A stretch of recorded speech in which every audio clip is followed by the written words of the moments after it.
Саламатсыңарбы, менин кымбаттуу окуучуларым. Кыргыз тили сабагынан биз силер менен морфология бөлүмүн өтүп жатабыз. Бүгүнкү сабагыбыздын темасы бөлүкчөлөрдүн жазылышы. Сабагыбыздын максаты бөлүкчөлөр боюнча билимдерибизди тереңдетебиз, аларды туура жазууга үйрөнөбүз. Экинчиден, аларды кебибизде туура колдонобуз, берген маанилерине карай ажырата алабыз. Жана ошондой эле окууга жоопкерчиликтүү мамиле жасайбыз. Анда эмесе биз силер менен бөлүкчөлөрдүн жазылышын өтөрдөн мурда бөлүкчөлөрдү кайталап алсак. Бөлүкчөлөр маанилерине карай канчага бөлүнөт деп өттүк. Варианттарды карап, туура жообун белгилеп жазып алабыз. 5, 6, 7 же 8. Кайсыл вариант туура деп тапсак, ошону дептерге жазабыз. Экинчи суроо, төмөнкү сөздөрдүн кайсынысы жалаң бөлүкчөлөр?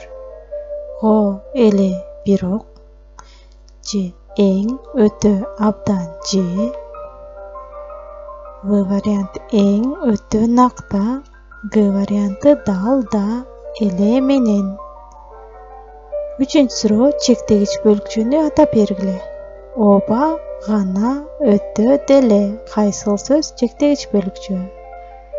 Төртүнчү суроо, аныктагыч бөлүкчөнү атап бергиле. Да, оба, дал, гана. Кайсынысы туура деп тапсак, дептерге жазабыз. Бешинчи, сүйлөмдөрдү керектүү бөлүкчөлөр менен толуктагыла. Бул жерде 3 сүйлөм берилген.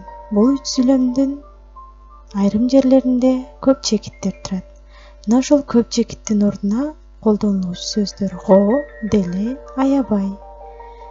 Мына ушул мисалдарды туура келген вариантка жазабыз. Окуучулардын көп чекит, көбү сабакка кечигип келишти. Демек көп чекиттин ордуна го, деле, аябай деген варианттын бирин тандап жазабыз. Бөлүкчөлөрдүн жазылышы.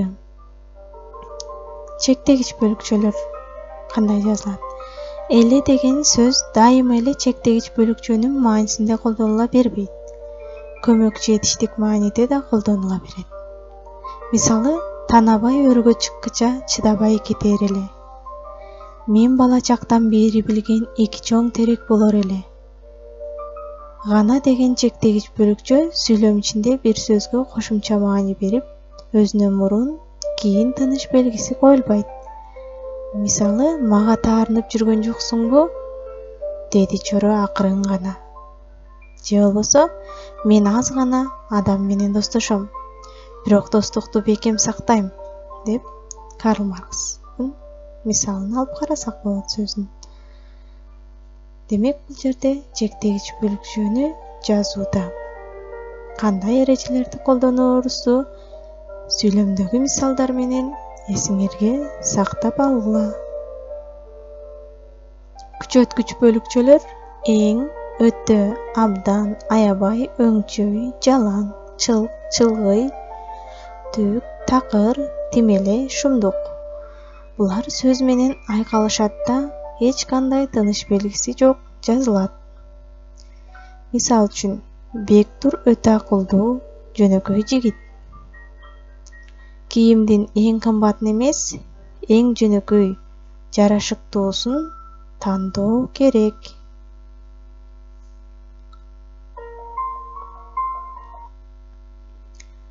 Өтө кызыл, батоңот деген макал бар десек. Өтө керсейгендик, эси жок адамдын белгиси. Өзүн аябай мактаган төмөн карай өсөт. Бул мисалдардан күчөткүч бөлүкчөлөрдүн кандай жазыларын карап, тактап жазып алсак болот. Аныктагыч бөлүкчөлөр сүйлөмдө бир сөз менен айкашып келип, анын маанисин аныктайт да, эч кандай тыныш белгиси жок жазылат. Мисал үчүн, кызың нак өзүңө окшош экен. Силер дагы жетилесиңер, турмуштан өз ордуңарды табасыңар. азыр деле дүйнөнү өзгөртөм деген дүйшөнгө окшогон революционерлер жашап жатат. Бул мисалдарда нак дагы деле деген аныктагыч бөлүкчөлөр эч кандай тыныш белгиси жок жазылгандыгын байкап турасыңар. Ал эми ырастагыч бөлүкчөлөр балдар ооба жана ыя. Ооба деген бөлүкчө көбүнчө диалогдордо колдонулат да өзүнөн мурун сызыкча, өзүнөн кийин үтүр белгиси коюлуп жазылат. Мисалы, ооба, бул катты дүйшөн аксакал алып келди деген мисалды карайбыз. Да деген бөлүкчө сүйлөмдүн башында, ортосунда, аягында келе берет да, өзүнөн кийин, мурун, сөз ортосунда болсо, эки жагынан үтүр менен ажыратылып жазылат.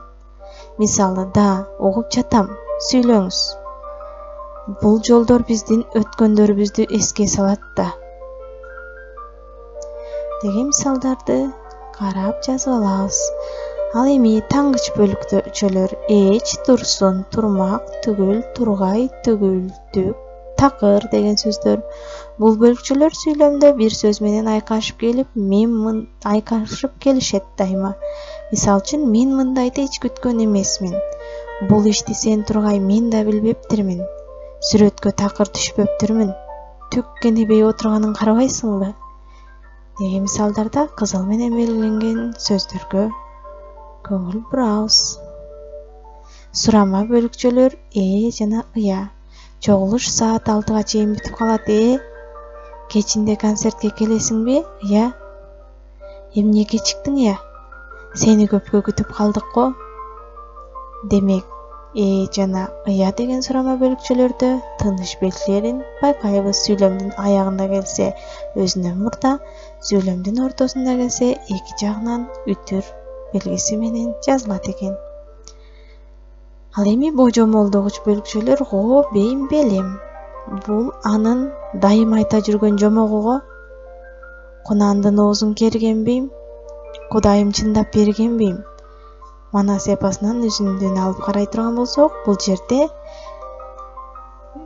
тыныш белгилерин, коюлуш эрежесин эстеп калабыз. Ал эми салыштырма бөлүкчө куду, кадим деген сөздөр. Кадим эле чоң кишиге окшош сүйлөдү, куду эжесиндей бийледи деген мисалдарды карап, тыныш белгилерин бар же жок экендигин эстеп калабыз. Ниетибиз, ойлорубуз кадим жааган кардай аппак болсун. Бул жерде карайбыз. Кайсыл сөз бөлүкчө. Жана ошондой эле андагы тыныш белгилер кайсыл жерге коюлуп жаткандыгын эстеп калабыз. Эми балдар, тапшырма. Бөлүкчөлөр, алардын түрлөрүн, тыныш белгилерин окуу, бөлүкчөлөр катышкан 10 сүйлөм жазуу, сөз түркүмдөрү боюнча талдоо жүргүзүү. Демесе, бүгүнкү сабагыбыз дагы аягына келип жетти. Көңүл бурганыңыздарга чоң рахмат. Кийинки сабакта жолугушканга чейин сак саламатта туруңуздар.